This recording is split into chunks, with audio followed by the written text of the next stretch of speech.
आज की हमारी कहानी का नाम है बहू भी बेटी होती है। आज कांता जी बहुत गुस्साई हुई इधर से उधर टहल रही थीं। वह पैर पटकते हुए आंगन में टहलते हुए अपनी बहू नीरजा पर गुस्साए जा रही थीं।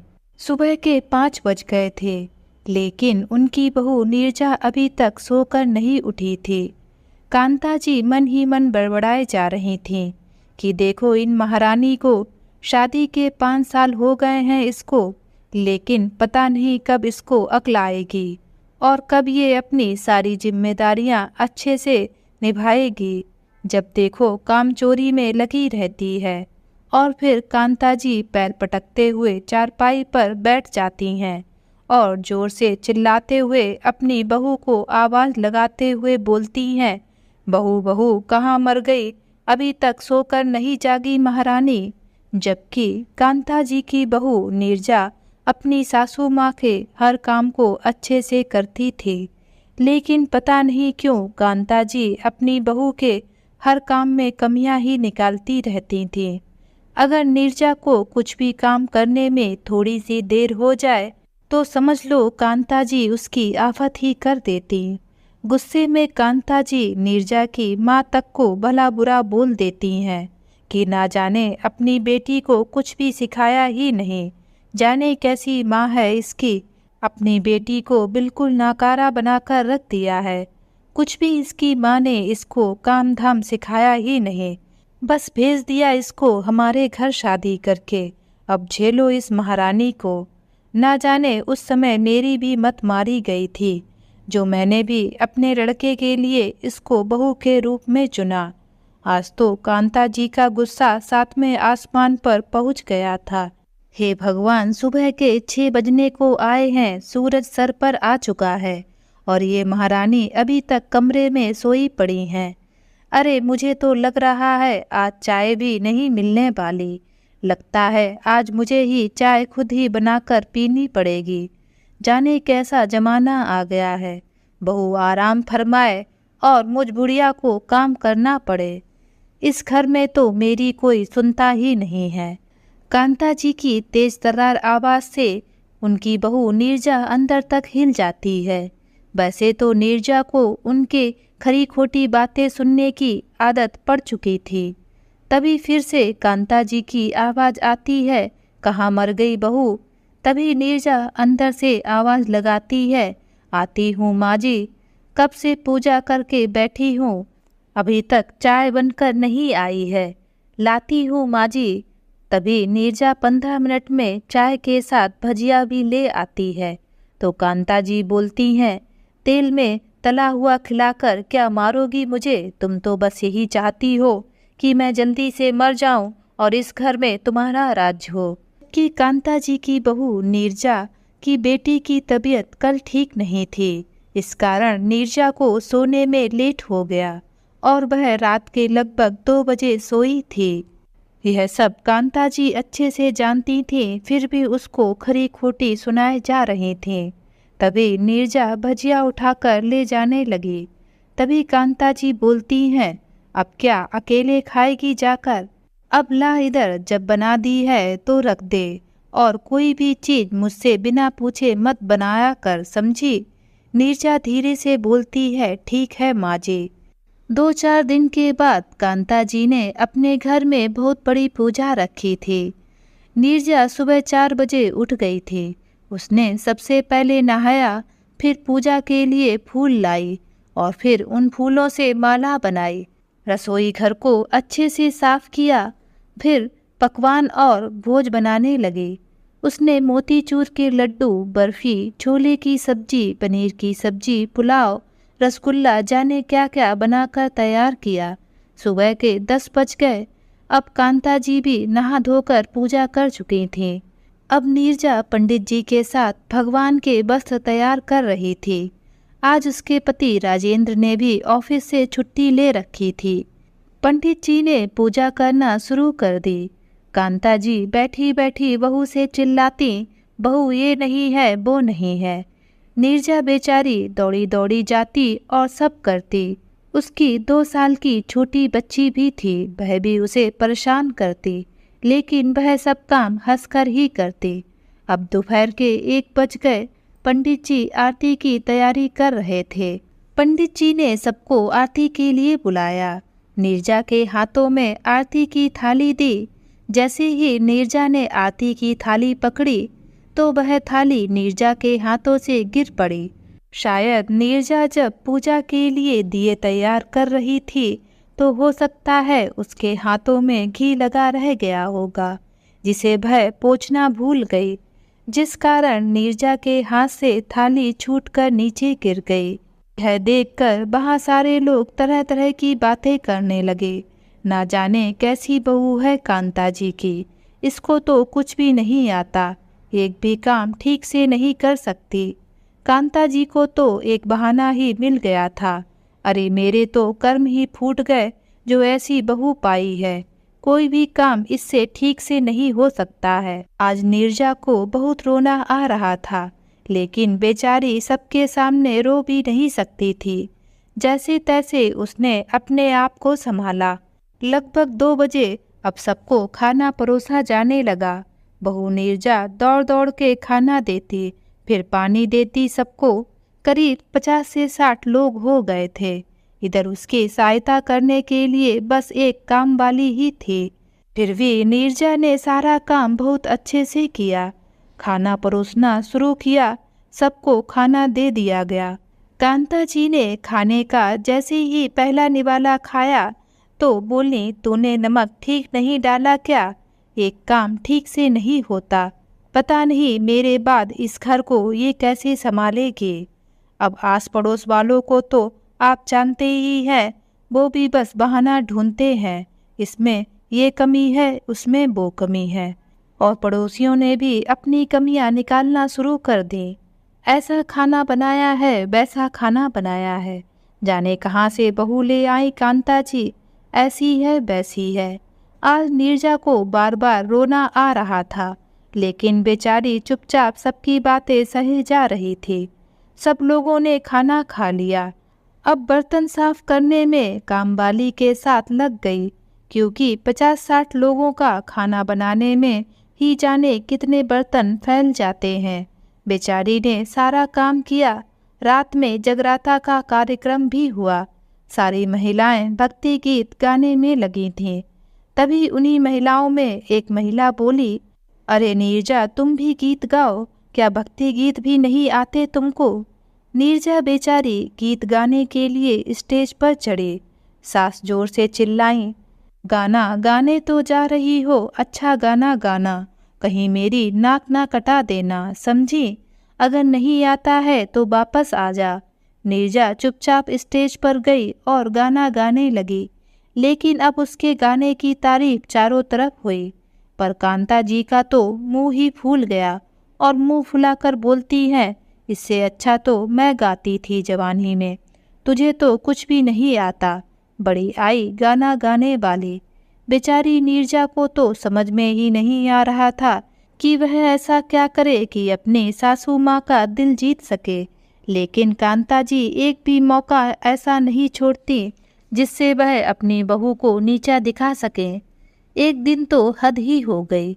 नीरजा की माँ की तबीयत ठीक नहीं थी, तो वह अपनी माँ को देखने मायके चली गई। माँ को देखकर वह जैसे ही वापस आकर अपने ससुराल में आती है तो वह बेचारी अपने पति के और कांता जी की बहन रमा जी के चेहरे को देखकर हैरान रह गई थी। वह दोनों लोग उसको गुस्से से तमतमाते हुए देखे जा रहे थे। आसपास के पड़ोसी भी वहां खड़े हुए थे। वे लोग भी उसे बड़ी हैरानी की निगाहों से देख रहे थे। आखिर क्या बात हुई थी उसे समझ में नहीं आ रहा था। उसने देखा उसकी सासू माँ कांता जी भी नहीं दिख रही हैं। उससे पहले नीरजा कुछ बोलती, उसकी मौसी सास रमा जी ने उसे सुनाना शुरू कर दिया। ए बहू रानी, घूम फिर आई आप, तुम्हारे मैके में तो सब मरे जा रहे थे। ये भी नहीं सोचा कि तुम्हारी बूढ़ी सासू माँ घर पर अकेली हैं और उनको अकेला छोड़कर बस अपने मैके चली गईं। जाने कैसा जमाना आ गया है।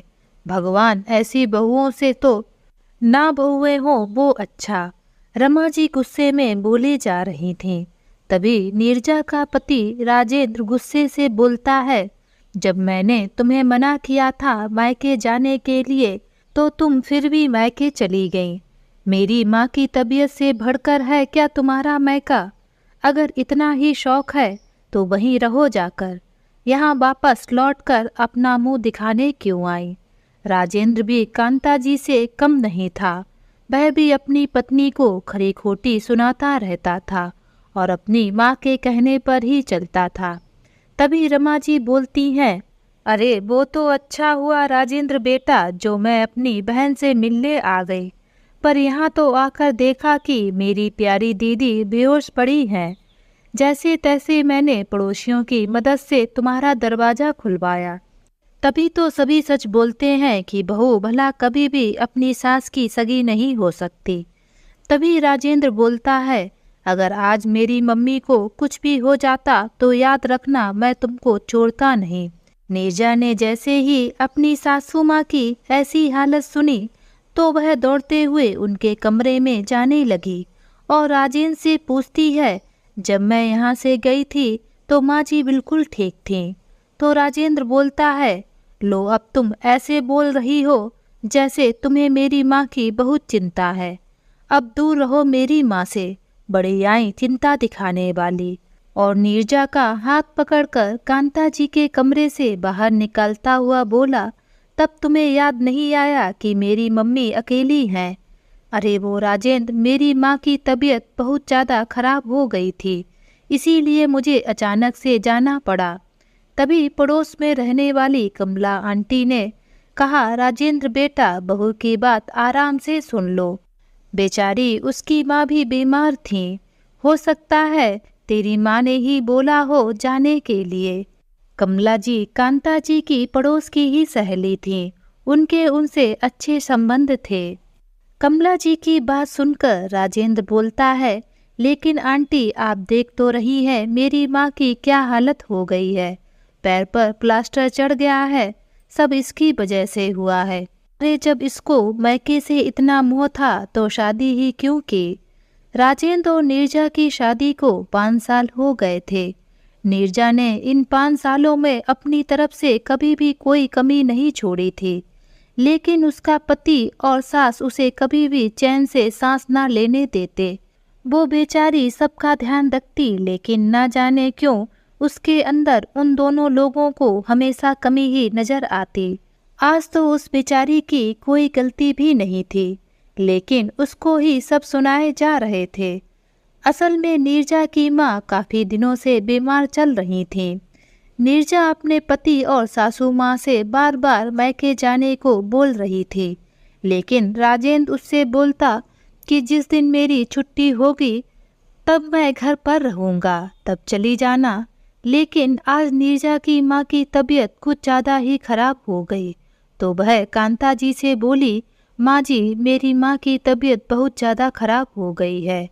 माँ जी मैं सिर्फ 2-4 घंटे के लिए जाऊंगी और वापस आ जाऊंगी। कांता जी ने बेमन से हाँ कर दी, तो नीरजा अपनी माँ को देखने चली गई। इधर नीरजा का निकलना हुआ घर से उसी टाइम राजेंद्र की मौसी रमा जी का आना हुआ। तब कांता जी छत पर धूप सेक रही थी। इधर नीचे रमा जी ने बेल बजाना शुरू कर दिया। उनकी तो मानो बेल पर उंगली चिपक ही गई थी। बेल से उनकी उंगली हटने का नाम ही नहीं ले रही थी। जब कांता जी ने ऊपर से देख लिया कि उनकी बहन है और उन्होंने उनको आवाज़ भी लगा दी, लेकिन वे तो अपनी ही धुन में घंटी बजाए जा रही थी। तभी कांता जी जल्दी जल्दी ऊपर से सीढ़ियाँ उतरने लगी। वह आवाज़ लगाती जा रही थी कि आ रही हूँ, आ रही हूँ, लेकिन रमा जी की तो उंगली मानो डोरबेल से हट ही नहीं रही थी। तभी अचानक हड़बड़ी में कांता जी का पैर सीढ़ियों से स्लिप हो गया और वह सीढ़ियों से गिर गई और उनका सिर भी दीवार पर लग गया और वह सीढ़ियों से नीचे गिर गई और बेहोश हो गई। जब काफ़ी देर तक दरवाज़ा नहीं खुला तो रमा जी ने खिड़की से अंदर झाँका तो उन्होंने देखा कांता जी बेहोश पड़ी हैं और उनके सर से खून निकल रहा है। उन्होंने तुरंत ही पड़ोसियों को बुलाकर जैसे तैसे दरवाज़ा खुलवाया और राजेंद्र को भी फ़ोन कर दिया। तुरंत डॉक्टर को बुलाया गया तो डॉक्टर ने बताया कि कांता जी के पैर की हड्डी टूट गई है, सर पर भी थोड़ी चोट लगी है। उस पर भी डॉक्टर ने पट्टी बांध दी। थोड़ी देर बाद कांता जी को होश आ गया। इधर रमा जी और राजेंद्र नीरजा को चिल्लाए जा रहे थे, लेकिन कांता जी ने एक बार भी उन्हें नहीं रोका कि गलती नीरजा की नहीं बल्कि रमा जी की है। वे तो बस चुपचाप अपनी बहू को डांट खाती देखकर खुश हो रहे थे। इधर नीरजा अपनी सासू माँ के पास आती है। माँ जी, ये कैसे हो गया? मैं तो आपको बिल्कुल सही घर पर छोड़कर गई हूँ और आपकी तबीयत भी बिल्कुल ठीक थी, फिर ये कैसे हो गया? तभी रमा जी बोलती हैं, अच्छा अब आई बड़ी अपनी सास की चिंता करने वाली। अब जाओ यहाँ से, दीदी के लिए हल्दी वाला दूध गर्म करके लाओ। यहाँ खड़ी होकर समय ना बर्बाद करो, और हाँ, मेरे लिए अदरक वाली चाय बनाकर ले आना।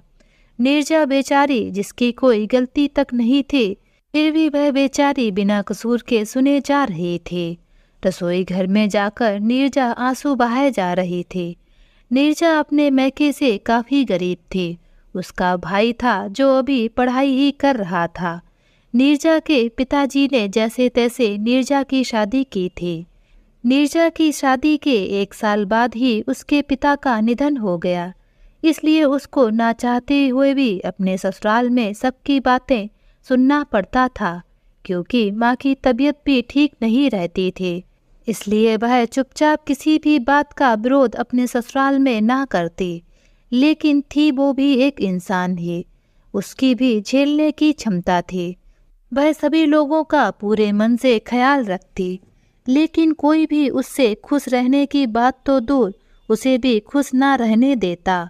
हर समय किसी न किसी चीज पर उसे सुनाते रहते। वह चुपचाप सब कुछ झेलती रहती। आज कांता जी को भी जो चोट लगी थी, उसकी जिम्मेदार कहीं ना कहीं उनकी बहन रमा जी ही थी, क्योंकि अगर वे बार बार डोरबेल ना बजाती तो कांता जी आराम से सीढ़ियां उतरती और उनको इतनी ज़्यादा चोट ना लगती। इधर नीरजा को उनकी गलती की वजह से सबकी बातें ना सुननी पड़ती। इधर नीरजा सासू माँ के लिए हल्दी वाला दूध और मौसी के लिए चाय बना रही थी कि तभी रमा मौसी की जोरदार आवाज आती है, अरे नीरजा, क्या सो गई? महारानी, इतनी देर में तो 100 लोगों की चाय बन जाती, तुमसे 1 कप चाय नहीं बनाई जाती। पता नहीं दीदी, आप भी कहाँ से ये बहू ब्याह कर लाई हो अपने इकलौते लड़के के लिए। मैंने ना जाने कितनी लड़कियां आपको बताई थीं, सब एक से बढ़कर एक थीं, लेकिन आपकी तो मत ही मारी गई थी। तभी कांता जी बोलती हैं, अब ले आई हूँ तो कर भी क्या सकती हूँ, झेलना तो है ही। तब तक नीरजा रसोई घर से चाय और हल्दी वाला दूध बनाकर ले आती है और कांता जी के पास चुपचाप बैठ जाती है। तभी रमा मौसी बोलती हैं, देख, अगर तू दीदी को अकेला छोड़कर नहीं जाती तो मेरी बेचारी दीदी को इतनी ज़्यादा चोट नहीं लगती। अरे, जब तुम्हें अपने मैका ही देखना था तो शादी ही क्यों की? मेरी दीदी के बेटे की जिंदगी बर्बाद करके रख दी।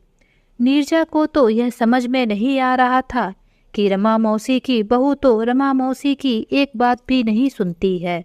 जब मन होता तो अपने मैके चली जाती और जब मन होता तो किटी पार्टी में, और ज़्यादातर अपने पति के साथ रेस्टोरेंट में खाना खाने भी चली जाती हैं। कभी भी एक बार अपनी सासू माँ से नहीं पूछती। और रमा मौसी भी अपनी बहू की हर एक बुराई अपनी बहन कांता जी के पास करती हैं।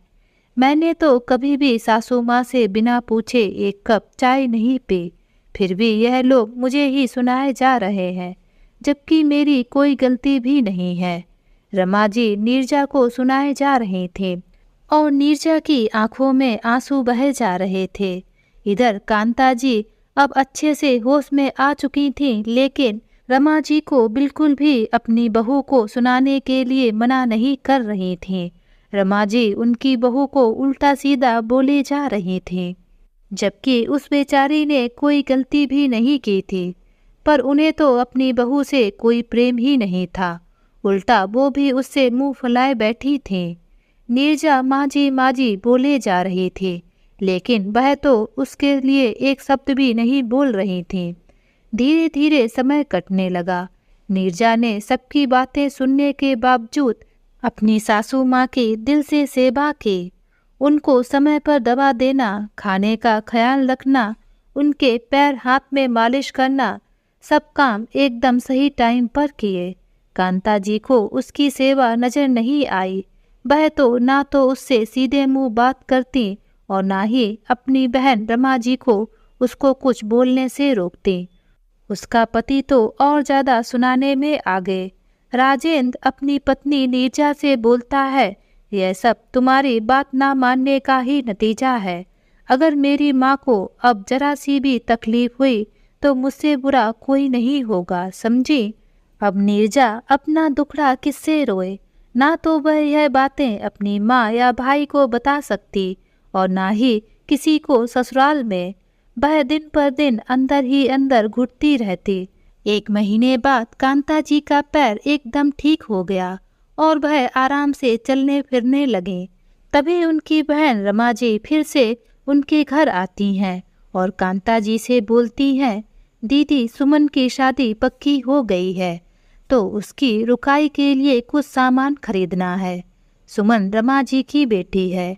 रमा जी की बात सुनकर कांता जी बहुत खुश हो जाती हैं, लेकिन वह बोलती हैं, अभी सुबह के 10 ही बजे हैं। रमा, हम 11 बजे बाजार को निकलेंगे, क्योंकि अभी बाजार की बहुत सारी दुकानें बंद होंगी। और फिर वे उनसे आगे बोलती हैं, आजा अभी बैठकर आराम से चाय नाश्ता करते हैं।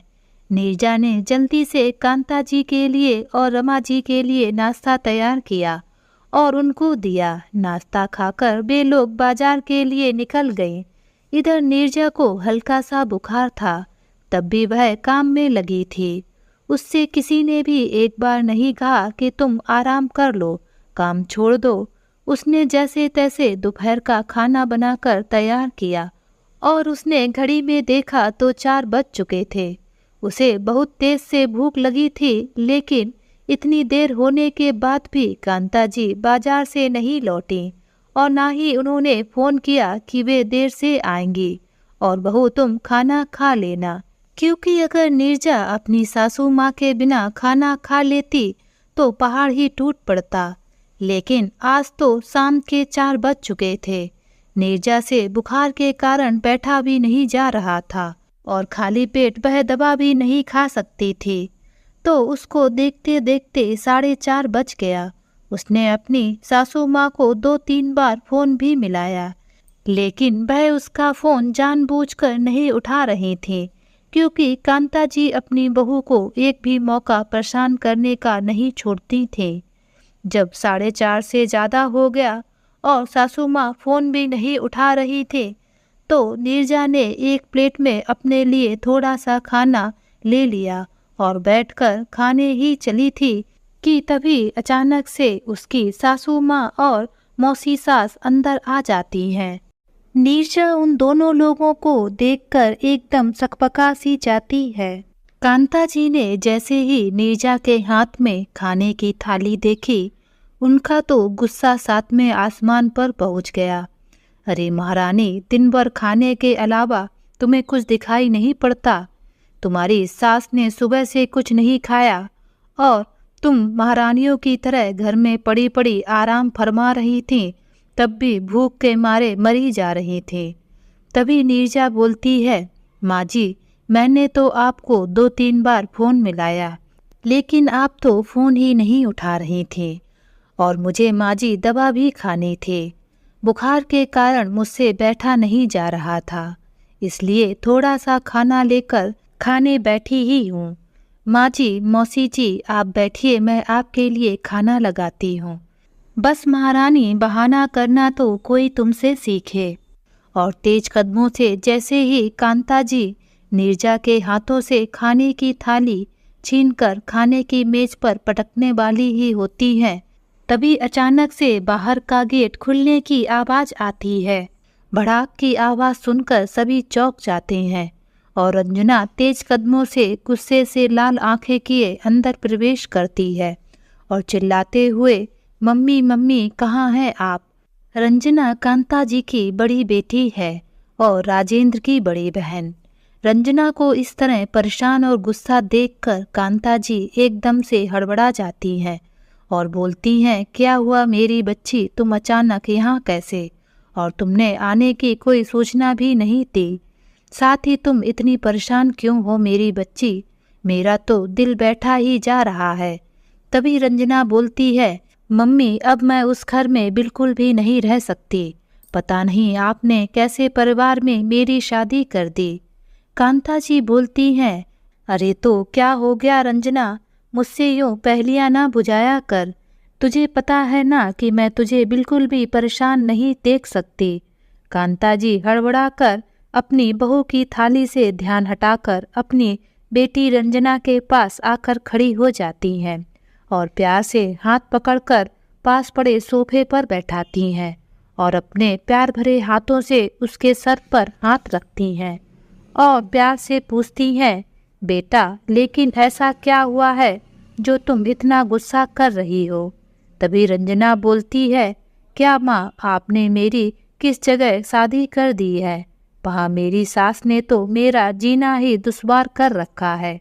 अरे माँ मैं आपको क्या बताऊँ कि वो मुझे बात बात पर ताना मारती हैं कि मैं सेवा नहीं करती। तभी कांता जी बोलती हैं, सेवा नहीं करती मतलब? क्योंकि कांता जी रंजना की कोई भी बात नहीं समझ पा रही थी। अरे माँ बोली तो हूँ सेवा, मेरा मतलब सुबह सुबह ही मेरी सास चिल्लाना शुरू कर देती हैं, उठो 7 बज गए हैं, अभी तक महारानियों की तरह सो रही हो। जल्दी नहाओ, नहा धोकर पूजा करो। अपने घर के सभी सदस्यों की रक्षा के लिए और घर की सुख समृद्धि शांति के लिए सुबह जल्दी उठकर पूजा किया करो। नहीं कर पा रही हो तो कम से कम जल्दी उठकर अपने पति और ससुर जी के लिए नाश्ता बनाकर रखो। उनका दोपहर के खाने का लंच पैक करो। दिन भर बुढ़िया का मुंह चलता ही रहता है। पति और बेटा तो उनका भी है माँ, क्या वह थोड़ा काम खुद नहीं कर सकती? अभी रंजना अपनी माँ से अपनी ससुराल की शिकायतें कर ही रही थी और रमा मौसी भी बड़े ध्यान से उसकी बात सुन रही थी कि तभी नीरजा अपनी ननद के लिए चाय नाश्ता बनाकर रखकर चली जाती है और जाते जाते कांता जी जो बाजार से सामान खरीद कर लाई थी वह भी जमीन पर बिखरा पड़ा था, उसको भी अच्छे से साइड में उठाकर रख जाती है और अपनी ननद रंजना का भी बैग उठाकर उसको भी सही जगह पर लगा देती है। अरे माँ वह बुढ़िया मुझे इतना परेशान करती है, बाहर खाना खाने ना जाओ, घूमने ना जाओ, अकेले खाना ना खाओ, कमबख्त मरती भी तो नहीं है। अपनी बेटी के मुख से अपनी सास के लिए यह बातें सुनकर कांता जी हैरान होकर बोलती हैं, यह क्या बोल रही हो तुम? फिर बेटा इतना काम तो हर घर में होता है। तभी रंजना अपनी माँ की बात काटते हुए बोलती है, कहाँ काम होता है मम्मी, मैंने तो कभी भी यहाँ पर इतना काम नहीं किया और ना ही इतनी टोका टाकी सुनी। मन तो करता है माँ उस बुढ़िया का गला दबा दूं। कांता जी अपनी बेटी रंजना की बात सुनकर सन्न थे और उनका हाथ झट से अपने गले तक पहुँच गया और एकदम कुछ सोचकर चौंक जाती हैं और अपनी बेटी का हाथ पकड़कर उसे अपने कमरे में ले जाती हैं, क्योंकि कहीं उनकी बेटी की बातें उनकी बहू ना सुन ले। और पीछे पीछे रमा मौसी भी उनके कमरे में पहुंच जाती हैं और दरवाज़ा अंदर से बंद कर लेती हैं। तभी कांता जी अपनी बेटी से बोलती हैं, रंजना ये क्या तुम अनाप शनाप अपनी सासू माँ के लिए बोले जा रही हो? अगर यह सब बातें तेरी भाभी सुन लेगी तो वह क्या सोचेगी? तो रंजना बोलती है, तो क्या माँ आप भी नीरजा भाभी को ऐसे ही परेशान करती हैं? तो वह भी आपकी बात नहीं मानती होंगी और आपके मन का भी नहीं करती होंगी। तभी कांता जी बोलती हैं, अरे वो तो तेरे से ज़्यादा काम करती है और तुझसे ज़्यादा मेरा कहाँ मानती है, लेकिन तेरी तरह जुबान नहीं चलाती। उसकी सास हूँ सास। आखिरकार सास की बात बहू नहीं मानेगी तो कौन मानेगा, समझी। तभी रंजना अपनी माँ को पलटकर जवाब देती है, लेकिन माँ, आप तो कभी भी दादी की हर बात नहीं मानती थी। यह सुनकर कांता जी अपनी बेटी को कुछ ना बोल पाई, लेकिन इतना जरूर बोले कि जरूरी नहीं सासू माँ हर बार सही हो। तेरी दादी मुझे जानबूझकर तंग करती थी, लेकिन मैं तेरी तरह झगड़ती नहीं थी। मुझे दुख होता था तो मम्मी आप भी नीरजा भाभी को बहुत तंग करती हैं, और मेरी सासू माँ मुझे चैन की सांस नहीं लेने देती। तभी कांता जी बोली, क्या मैं अपनी बहू को तंग करती हूँ? दिमाग तो खराब नहीं हो गया है तुम्हारा? जो मन में आ रहा है तुम बोले जा रही हो। वैसे भी गलती तेरी ही है जो तू अपने ससुराल में 8-9 बजे तक सोती रहती है। अपनी भाभी को देख, तेरे से छोटी है बेचारी, फिर भी सुबह जल्दी उठकर घर का सारा काम संभाल लेती है। तो फिर माँ तुम बात बात पर उनको क्यों सुनाती रहती हो? तभी बीच में उसकी मौसी रमा जी बोली, क्या बोल रही हो रंजना बेटा अपनी माँ से कि वह अपनी बहू को परेशान करती है? उसे तो किसी बात की अक्ल ही नहीं है। अरे मौसी, आप तो अपनी बहू से कुछ भी नहीं बोल पाती और यहाँ आकर अपना दुखड़ा रोती रहती हो, और मेरी भाभी बेचारी आपकी भी सेवा करती हैं और आप तो उनको इतना भला बुरा सुनाती रहती हो, फिर भी वह आपको पलटकर एक जवाब तक नहीं देती। और जितना मुंह आप यहाँ बैठकर नीरजा भाभी से चलाती हो, उतना अपनी बहू से चलाकर देखो, पता चल जाएगा कि एक बात की भी अक्ल किसको है और किसको नहीं। आज रमा मौसी को समझ में आ गया था कि अब यहाँ दाल नहीं गलने वाली। अरे माँ, आपकी तो बहू इतनी अच्छी है। जब रमा मौसी का पैर टूटा था तो इनकी बहू तो इनके बेटे को साथ लेकर घूमने चली गई थी, तब नीरजा भाभी ने ही इनकी सेवा की थी। आज रमा जी को तो काटो तो खून नहीं, उनकी आंखें शर्म से झुक गई थीं। और माँ, अगर आपकी प्यारी बहू इतनी अच्छी है और आपकी हर बात मानती है तो फिर आप बात बात पर उनको क्यों डांटती रहती हो?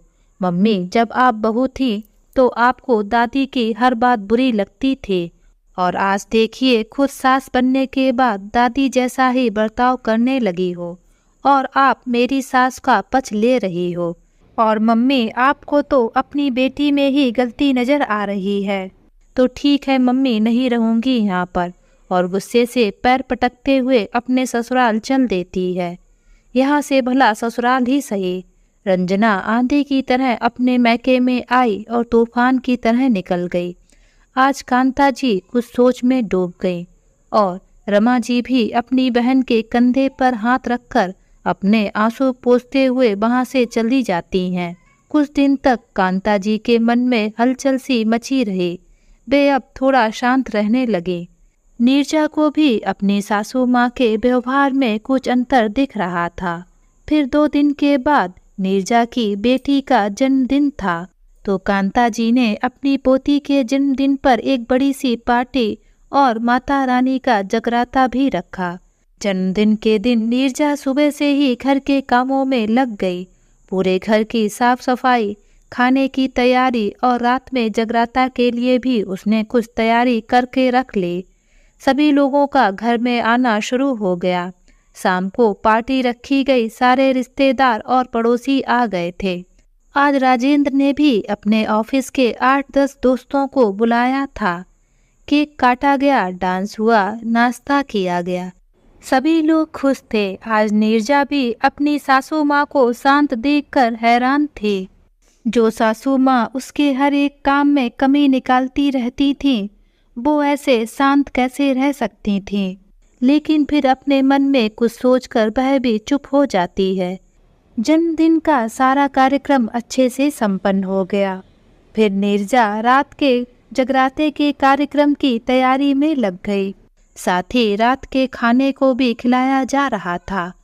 उसके पति राजेंद्र के ऑफिस के दोस्त साइड में ही ड्रिंक्स करने लगे। राजेंद्र चिल्लाता, थोड़ा बर्फ लाओ नीरजा, तो सासू माँ चिल्लाती, यहाँ पर सब्जी नहीं है नीरजा। फिर उधर से आवाज आती, नीरजा कोल्ड ड्रिंक नहीं है। पापड़ खत्म हो गए हैं। बेचारी नीरजा दौड़ दौड़ कर सभी को सामान दे रही थी।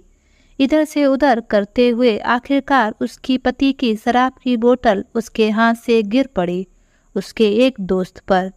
बोतल टूट गई। राजेंद्र गुस्से से 2 थप्पड़ अपनी पत्नी नीरजा को लगाते हुए कहता है, जाहिल गवार कहीं की, कोई भी काम तुमसे ठीक से तो हो ही नहीं सकता। तुम्हें क्या इतना सा भी काम करना नहीं आता? वहाँ पर मौजूद सारे लोग देखने लगे। फिर राजेंद्र के दोस्त भी बोले, क्या यार, पूरा माहौल खराब करके रख दिया। यहाँ नहीं बुलाया होता तो हम कहीं और पार्टी कर लेते। कैसी अनपढ़ गवार बीवी ला कर रखी है तुमने। तभी दूसरा दोस्त बोलता है, क्या भाई, भाभी जी को तो मेहमानों की इज्जत और काम करना तक नहीं आता। तुमने तो यहाँ बुलाकर हमारी बेइज्जती कर दी। तो वहाँ बैठे पास पड़ोस की औरतों को और ज़्यादा बहाना मिल गया था। वो भी बोलने लगी, देखो क्या कर दिया तुम्हारी बहू ने कांता जी। उन्हीं औरतों में से एक औरत बोलती है, मैं तो कहती हूँ अपने बेटे की दूसरी शादी कर दो, छुटकारा पाओ इस गवार से।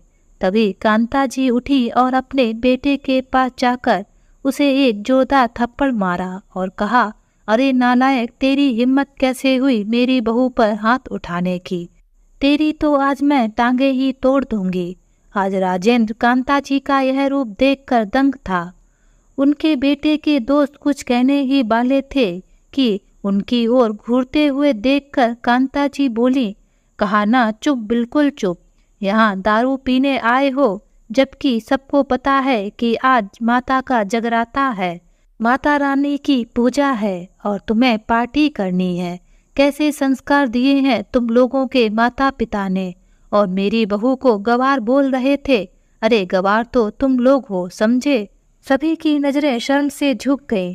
खबरदार, जो आज के बाद मेरी बहू को किसी ने अनपढ़ गवार कहा और उसके खिलाफ एक शब्द भी बोला, अरे नालायकों, शर्म करो शर्म। और अपने लड़के का कान पकड़ते हुए कांता जी बोलती हैं, तूने उसको बस इसलिए मारा कि तेरी शराब की बोतल टूट गई। पता है वह सुबह 4 बजे से उठी है, घर का सारा काम कर रही है। ना उसने सुबह देखी ना शाम, बस काम ही काम कर रही है। तूने एक बार भी पूछा कि उसने खाना खाया कि नहीं? और कांता जी फिर नीरजा के कमरे में जाकर उसका हाथ पकड़कर बाहर लाती हैं। सबके सामने बोलती हैं, किसने कहा था अपनी बहू को घर से निकाल दो, अपने बेटे की दूसरी शादी कर लो, जरा सामने तो आओ। लेकिन डर के कारण कोई भी सामने नहीं आया। कांता जी आगे बोलती हैं, अरे मेरी बहू नहीं, मेरी बेटी है, मेरी दिन भर सेवा करती है, मेरी हर एक खरी खोटी बातें सुनती है, लेकिन कभी भी उसने मुझे पलट कर जवाब नहीं दिया। और इतना मान सम्मान तो मेरी खुद की बेटी तक नहीं देती मुझको, जितना इसने मुझे बहू होकर दिया है। और तुम लोग बोल रहे हो कि दूसरी बहू ले आओ।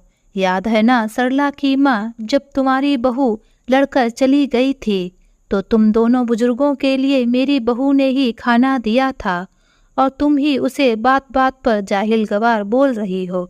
जाहिल गवार तो तुम सब लोग हो।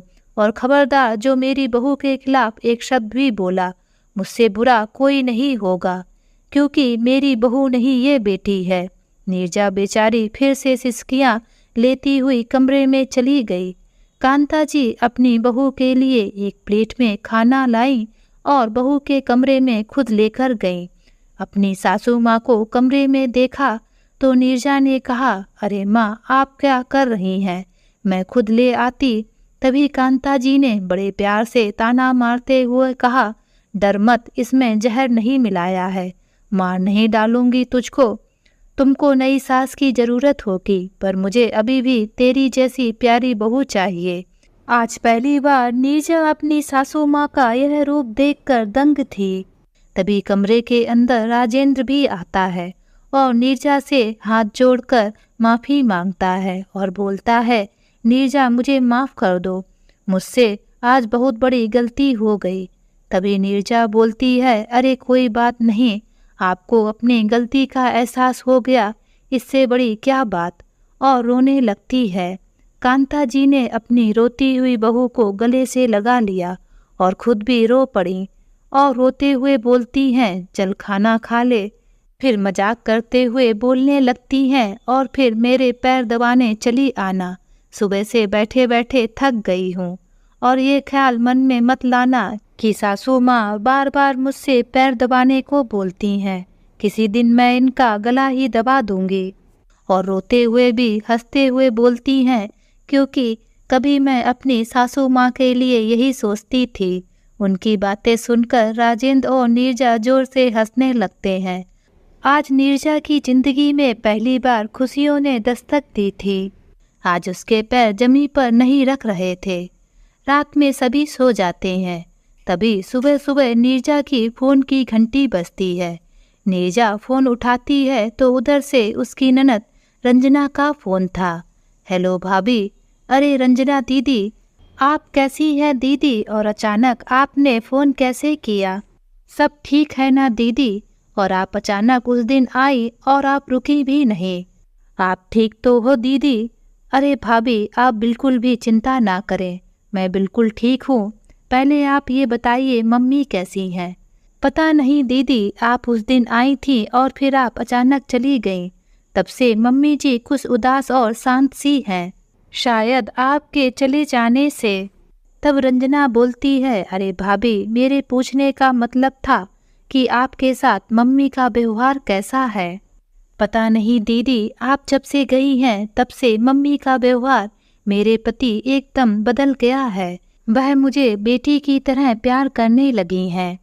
फिर नीरजा अपनी ननद से आगे बोलती है, पता नहीं दीदी यह सब कैसे हुआ। मेरे जीवन में तो यह एक चमत्कार से कम नहीं है। ऐसा बोलकर नीरजा अपनी ननद से बोलती है, लेकिन दीदी आप ऐसा क्यों पूछ रही हो?